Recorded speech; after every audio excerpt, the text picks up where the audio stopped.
Today is June 3rd. Welcome on into Daily Cards Live here on Claibs Online. I'm Joe Roderick, joined alongside by Bob Ramsey, and we're brought to you each and every day by Royal Banks of Missouri and Munganess St. Louis Acura.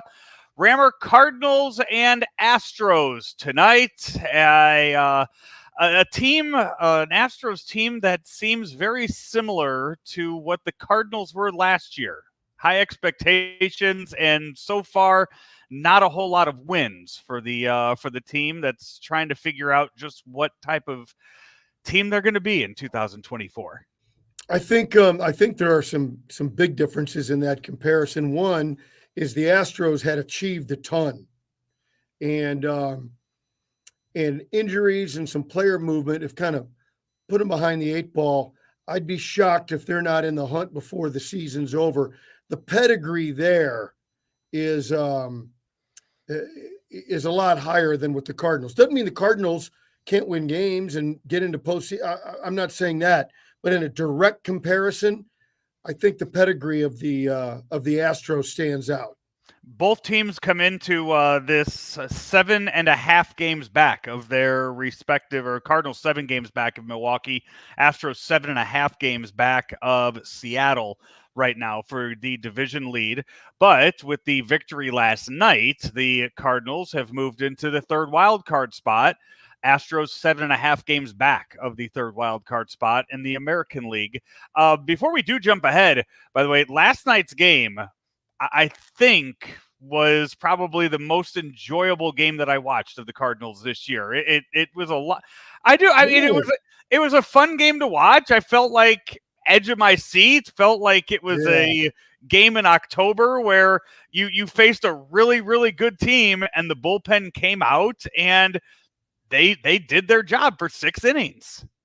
Yeah, I can't cite chapter and verse on games that I enjoyed more after 2 months, but I promise you there are at least 10. Just kicking the ball around. I'm just talking about how intense, how just close it was, how every pitch seemed to be very important in that. No, the defense was awful again. Yeah. I'm glad you enjoyed it that much. I was, as a game that 3 weeks ago they would have lost, and they would have ended up losing it by 8 runs. And yesterday they found a way to hang on, and they found a way to win in extra innings. Okay. I mean, we could go back and forth on the what ifs and the coulda, woulda, shouldas. You hit a couple of 2-run homers, and the bullpen was terrific. The bullpen's been good all along. So on games that you hit some bombs with this bullpen, we should find somebody who wants to do the research. I know it's not you or me, to go back and see multiple homer games with a flawless bullpen, what their record is. I'm going to guess more often than not, teams win those games when things like that happen.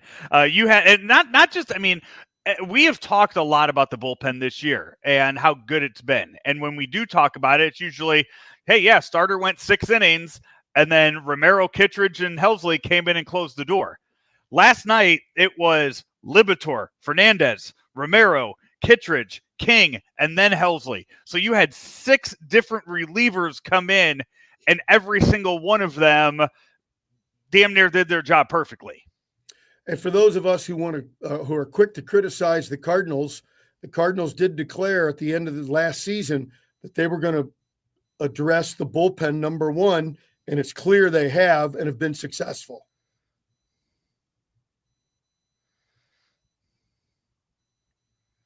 I think I lost you there at the very end of that as you wrapped up. But Cardinals now will go into the series, 3-game series starting tonight down in Houston, Minute Maid Park. 7:10 start time in that one. Cardinals 28-29, Astros 26-34. Kyle Gibson on the mound for the Cardinals against the future Hall of Famer Justin Verlander. for the Astros, having a mediocre season by his standards, 3-2 with a 3.26 ERA. Got a little bit of a late start on the season, but we could see what Justin Verlander still has left for the with the Tigers. I think he's got a lot with the Astros. Yeah, I think he's got a lot left, and his numbers would be a little better with some offensive support. The offense has started to come around a little bit. Bregman had an awful start to the year, almost reminds you of Goldschmidt. Bregman's playing a little bit better.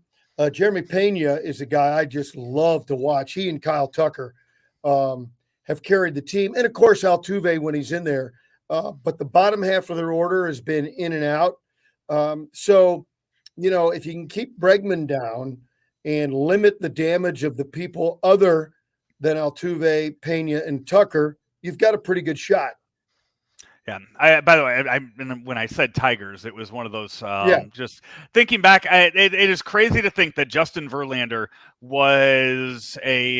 started a World Series game against the Cardinals back in 2006, and here we are in 24, and Verlander's still pitching for the Astros today. It's been an amazing career for him, and I know he hasn't talked about it yet, but at age 41 might be the last time that we ever get to see Justin Verlander pitch against the Cardinals. Certainly possible. He's been one of the greats. There's no doubt. Yeah, right. Career numbers, by the way, 260 wins for Verlander in his career. Strikeout numbers, he is at 3,386.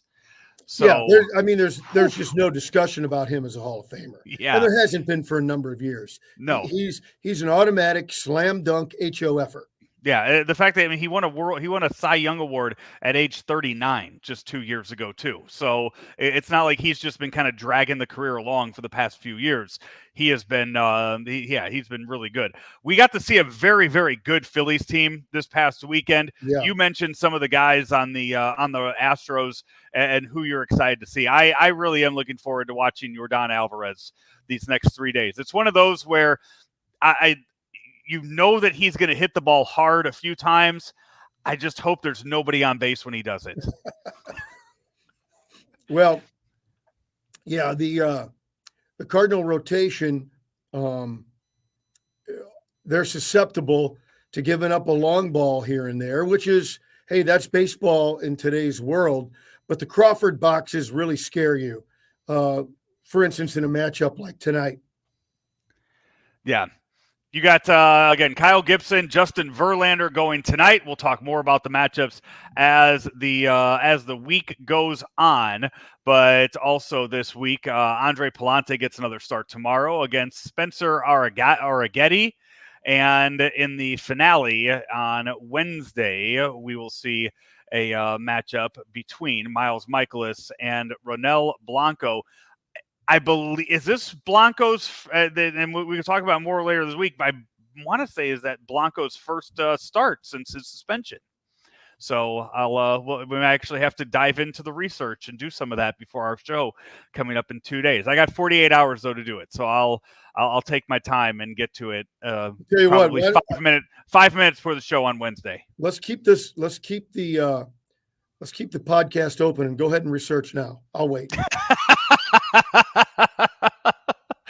Rammer Cardinals Astros tonight, 7:10 start time down in Houston as we wrap up today's show. Brought to you by Munganast St. Louis Acura, Rammer Royal Banks. Royal Banks of Missouri. You know, a lot of the area covered by Royal Banks is agricultural. Don't forget about the ag loans that are available at Royal Banks of Missouri. They have lending professionals that are there specifically to help folks in the agricultural industry. 314-212-1500 or go online to royalbanksofmo.com to get started. It's Royal Banks, where better service means better banking. Member FDIC, an equal opportunity lender. Back tomorrow to recap game 1 of the series. Until then, he's Bob Ramsey. I'm Joe Roderick. This has been Daily Cards Live right here on Claims Online. Munganess St. Louis Acura is making room for the 2025 MDX, so that means great deals for you on the 2024 MDX. We have over 100 2024 MDX models in stock, and you get financing as low as 3.9% for up to 60 months. Or you can lease a new MDX for just $559 per month for 36 months. Or get the MDX technology model for just $589 per month for 36 months. Munganess St. Louis Acura, better than ever for you.